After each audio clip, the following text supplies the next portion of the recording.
नमस्कार दोस्तों, मैं Rajiv Sharma, story writer, story teller. Suspense stories जो मेरा माध्यम है, जो मेरा स्पेशलाइजेशन कह लीजिए, हर जगह छितरी हुई है, फैली हुई है। चाहे वो इतिहास हो, चाहे वो माइथोलॉजी हो।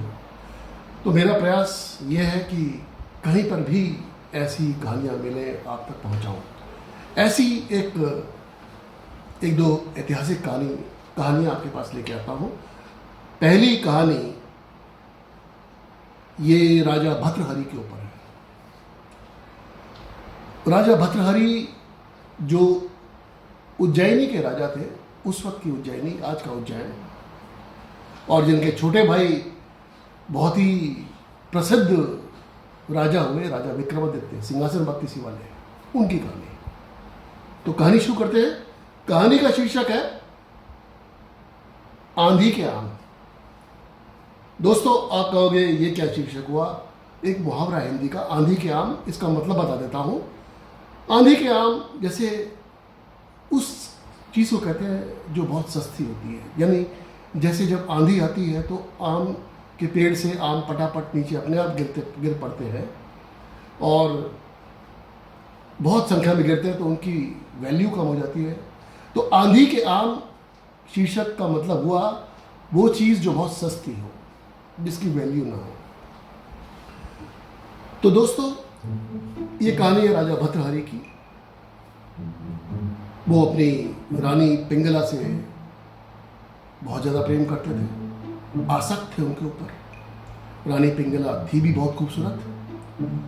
राजा भर्तृहरि के एक शौक थे, अपने दो शौक थे। एक तो अपनी रानी पिंगला से प्रेम करना, और दूसरा अपने संगीत नाट्यशाला में वहाँ पर जाम से जाम टकराना, सुंदरियों के साथ शाम व्यतीत करना, यही शौक थे उनके।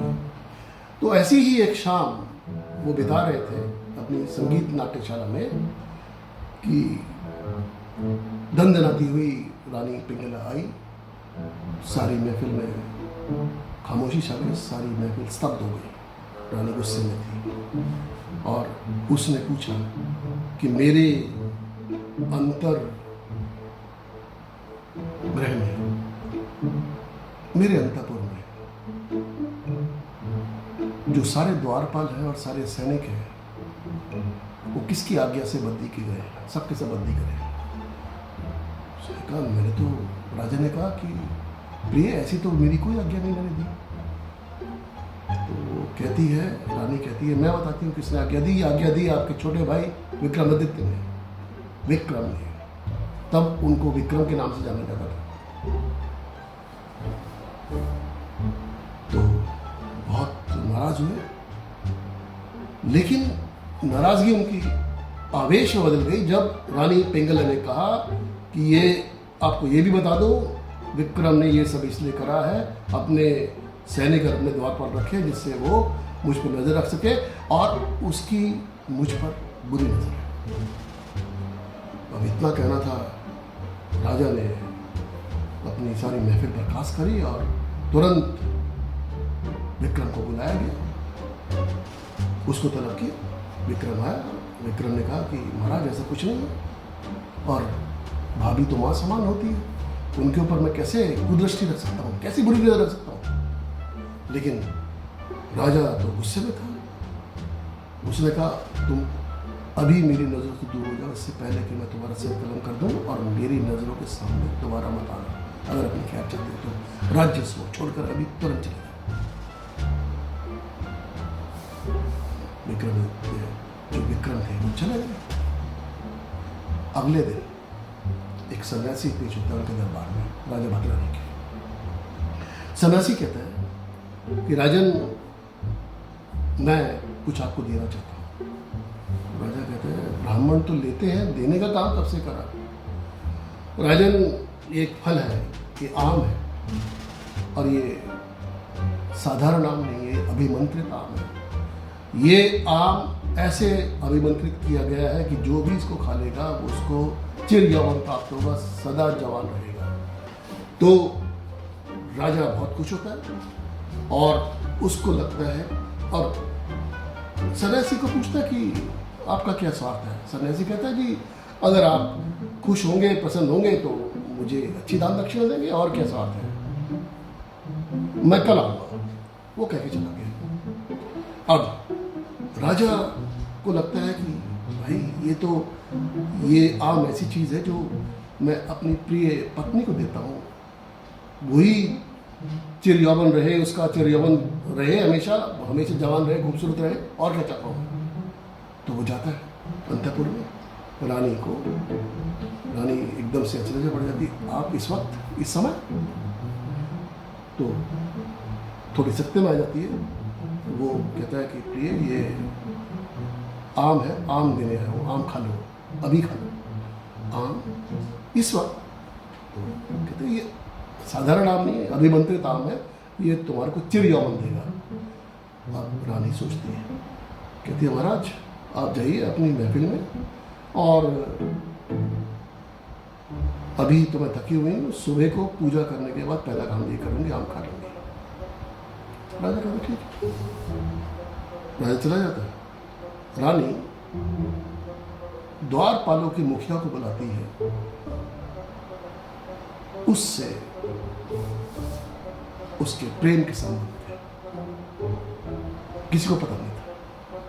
उसको बोलती है दरवाजे पे चटकने लगा, वो चकपका जाता है। उसने कहा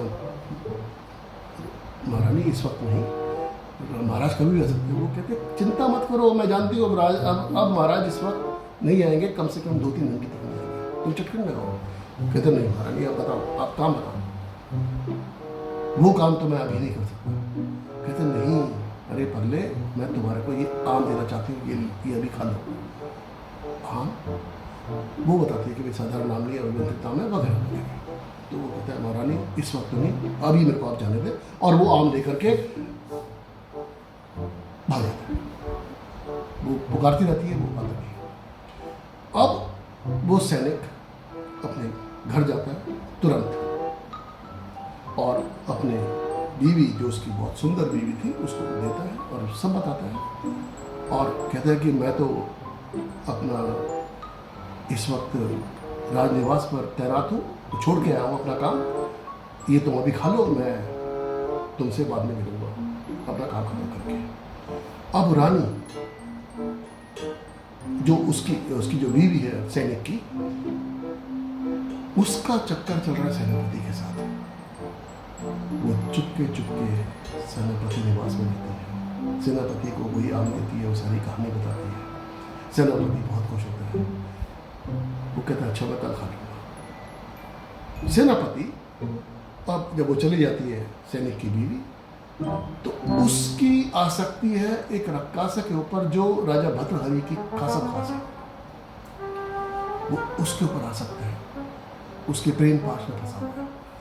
सेनापति उस रक्कासा के पास जाता है और उसको आम देता है, और वो सारी कहानी बताता है, चिड़िया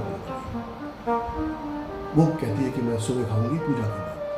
तो चले जाते हैं सेनापति। अगले दिन दरबार लगता है, रक्कासा राजा के सामने पेश होती है, बड़ी शर्माती हुई, सब कुछ आती हुई, और कहती है महाराज आपको कुछ देना चाहती है।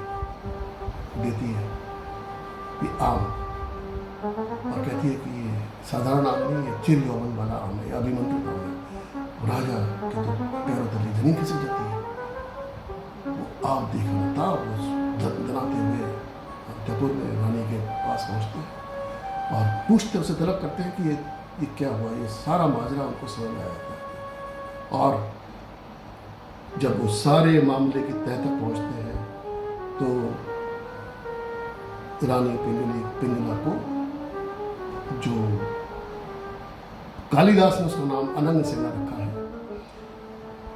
रानी पिंगला का सिर कलम कराते हैं, उसको मृत्युदंड देते हैं तुरंत, और विक्रम को वापस बुलाते हैं और उसको अपना सिंहासन उसी वक्त देते हैं, उसका राज्याभिषेक करते हैं। राजा विक्रम से वो राजा विक्रमादित्य बन जाते हैं, और राजा भर्तृहरि उस वक्त उसके बाद सन्यासी हो जाते हैं। तो दोस्तों यही कहानी है आंधी के आम। आशा करता हूँ कि आपको पसंद आई होगी। लाइक करिए, कमेंट करिए और मेरे चैनल को सब्सक्राइब करिए। धन्यवाद।